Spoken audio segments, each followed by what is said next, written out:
a merchant arrived in Baghdad for trade.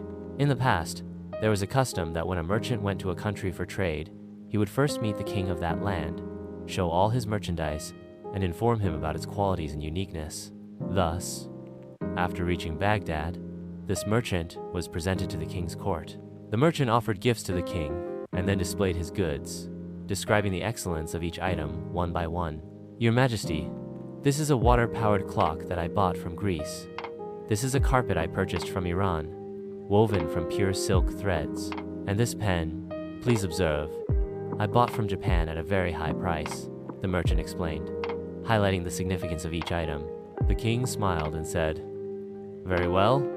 All these items are excellent and rare, purchased from Iran, Greece, and Japan. But tell me, did you find anything in India worthy of our stature?"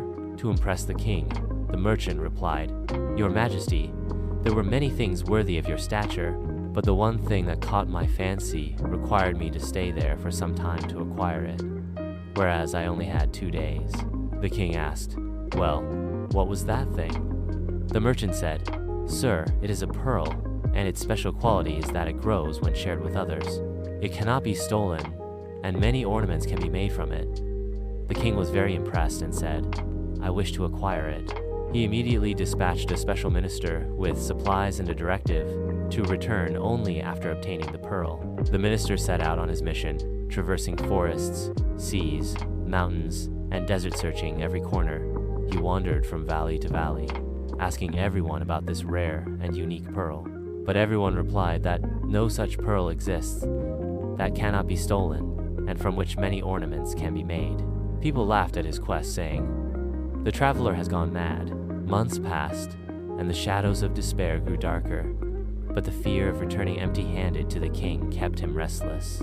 The minister tried every possible means to find such a pearl, but failed. So he decided to return. As he was passing through the forest, weeping over his failure, night had fallen, and he was exhausted. He lay down to rest under a tree when suddenly a light appeared, moving toward him. At first, the minister was frightened, but then a voice reassured him. "Do not fear, young man. I am a good fairy. Tell me, what is your problem? You seem like a weary traveler. Let me know how I can help you." The minister narrated his story, explaining how he had searched everywhere for the pearl but could not find it. By now, the good fairy had come close to the minister and, upon hearing his tale, burst into laughter. She said, "It's a pity you did not use your wisdom and spent months wandering in search of a mere pearl." The minister said, "Good fairy, I do not understand your meaning." She replied, "Dear man, that pearl is actually the pearl of knowledge, but you were searching for its physical form. Knowledge is something that can be given thousands of names. Sometimes it is called a fruit-bearing tree, other times compared to the sun, and it is also referred to as an ocean, but no one can steal it." The minister asked in astonishment, "But what about the quality of making ornaments from it?" The fairy smiled and said, "Knowledge has many qualities. Why do you search for the form of this pearl? Remember, the essence of everything is not related to its name, but to its inner qualities.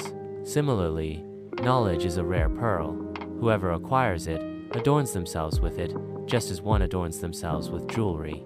It cannot be stolen. Rather, it grows when shared and does not diminish."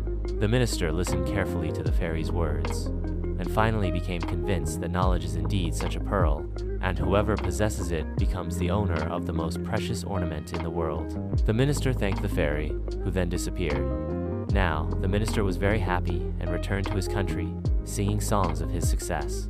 Upon arriving, he explained to the king about the pearl of knowledge and convinced him that only knowledge is the pearl that cannot be stolen. Dear friends, knowledge is such a pearl whose radiance extends from the earth to the heavens, from the ground to the throne, and it is in the light of this pearl of knowledge that humans attain access to the creator and master of the universe.